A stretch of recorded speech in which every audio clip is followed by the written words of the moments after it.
Hello friends, simply উর্মিতে আপনাদের সকলকে স্বাগত রইল। আশা করি আপনারা সকলেই খুব ভালো আছেন। দেখুন, আজ আমি চিড়ে ভাজা নিয়ে হাজির হয়েছি, আর কত মুচমুচে হয়েছে, একদম বিনা তেলে।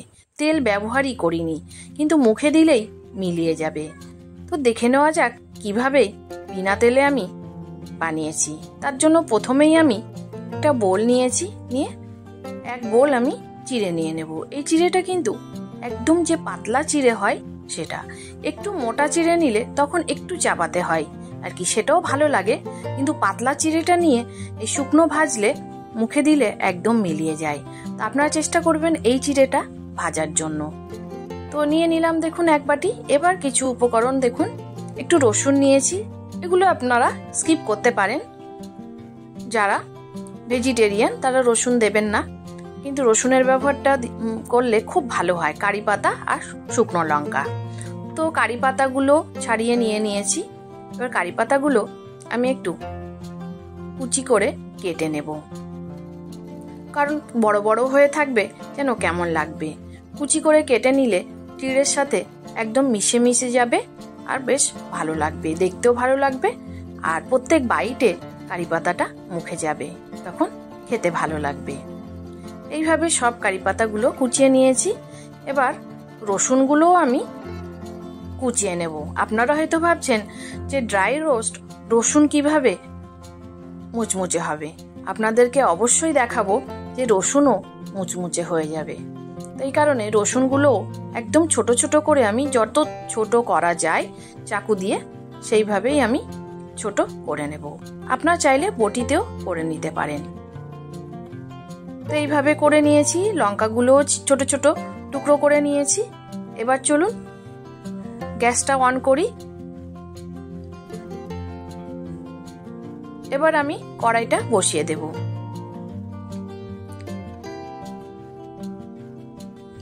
এবার প্রথমেই আমি দিয়ে দেব কড়াইতে, এখানে 1 কাপ মতো, চায়ের কাপের 1 কাপ মতো বাদাম আছে, চীনা বাদাম। চীনা বাদামটা একদম কাঁচা, রোস্ট করা নেই, যার কারণে আমি একটু টেলে নিচ্ছি। এটা হালকা রোস্ট হবে, তারপরে আমি অন্য কিছু মেশাবো। এদিকে আমি একটা মশলা বানিয়ে নেব। ওদিকে বাদামটা ধীরে ধীরে হতে থাক। একটু লবণ আর একটু হলুদ। হলুদটা আপনারা স্কিপ করতে পারেন যদি একদম সাদা খেতে ভালো লাগে। দিয়ে সামান্য একটু জলে এটা গুলে এক সাইডে রেখে দেব। বাদামটা আমার 80% মতো হয়ে গেছে। এবার লঙ্কাগুলো দিয়ে দিলাম।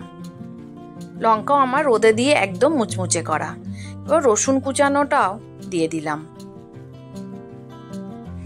দিয়ে আবারও 2 মিনিট আমি নেড়ে নেব। রসুনগুলো আধা রোস্ট হওয়া অবধি এইভাবে নাড়তে থাকবো। তারপরে কারি পাতাগুলো দিয়ে দেব। কারি পাতা খুব তাড়াতাড়ি মুচমুচে হয়ে যায়, জন্য কোনো অসুবিধা হয় না পরে দিলেও। এগুলো দিয়ে আবারও 1 মিনিট মতো নেড়ে নিয়েছি। এবার আমি অ্যাড করব চিড়েগুলো। চিড়েটা অবশ্যই আপনারা একটু দেখে নেবেন পরিষ্কার আছে কিনা। এবার চিড়েটা দেওয়ার পর যে লবণ আর হলুদের মিশ্রণটা সেটা দিয়ে দিলাম। একটু জল দিলে হয় কি, লবণটা খুব ভালো করে মেশে। শুকনো লবণ দিলে মিশতে চায় না, নিচে পড়ে যায়। তো এইভাবেই আমি, বা আপনারা একটু লবণ ছড়িয়ে দিয়ে জল ছিটিয়ে দিতেও পারেন। আমি একটু হলুদ দেব বলে একটু গুলে নিয়েছিলাম। ভালো করে মিশিয়ে নেওয়ার পর কিছুক্ষণ নেড়ে নিয়ে এবার একটু বিট লবণ দিয়েছি, টেস্টটা ভালো লাগবে। আবারও এরকম একদম লো ফ্লেমে রেখে আমি এটাকে ভাজতে থাকবো। এটা একটু সময় লাগে, কিন্তু খেতে দুর্দান্ত হয়। অনেকটাই রোস্ট হয়ে গেছে, আপনাকে দেখাচ্ছি আপনাদেরকে। এই চিড়ে কিন্তু এই দেখুন ভেঙে যাচ্ছে, মানে চিড়ে হয়ে গেছে। এবার আমি অ্যাড করব ছোলা ভাজা। এটা বাজারে কেনা ছোলা ভাজা, সেটাই অ্যাড করলাম। একদম শেষের দিকে তো এখনো আমি মিনিট 2 নেড়ে নেব।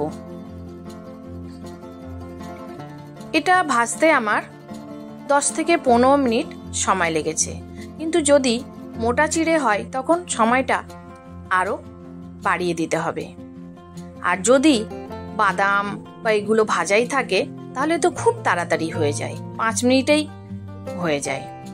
যেহেতু আমি বাদামটাও রোস্ট করে নিলাম এর সাথে, ওই জন্য আমার 15 মিনিট সময় লেগেছে। তো রেডি হয়ে গেছে। এবার আমি একটা প্লেটে ঢেলে আপনাদেরকে দেখাবো। একটু ঠান্ডা হয়ে যাওয়ার পর, এখন খুবই গরম, একটু ঠান্ডা হলেই দেখাবো। এর আওয়াজটা শুনলে বুঝতে পারবেন কতটা মুচমুচে হয়েছে। আর খেতে দুর্দান্ত লাগে, আর খুব অল্পতেই পেটও ভরে যায়। হাজব্যান্ডের অফিসে অবশ্যই এটা দিতে পারেন। আর এটি যেহেতু তেল নেই, যারা তেল একদমই খান না বা খাওয়া মানা, তাদের জন্য একদম পারফেক্ট। তো কেমন লাগলো আমার এই চিড়ে ভাজার রেসিপি? যদি ভালো লাগে তাহলে অবশ্যই লাইক, শেয়ার, কমেন্ট করে দেবেন এবং পাশে থাকা বেল আইকনটি অবশ্যই প্রেস করে দেবেন। নতুন বন্ধুদেরকে বলছি, আর চ্যানেলটি অবশ্যই সাবস্ক্রাইব করে আমার পাশেই থাকবেন। আর ফেসবুক থেকে দেখলে পেজটি ফলো দিয়ে রাখবেন, আর অবশ্যই শেয়ার করে দেবেন। এবার আমি দেখাচ্ছি, একটা রসুন দেখা গেছে, ওটা কেমন ভেঙে যাচ্ছে। এই রসুনটা এরকম মুচমুচে মুখে পড়লে দারুণ লাগবে। আশা করি আপনাদের এই রেসিপিটি ভালো লেগেছে। আজ আসি, ধন্যবাদ।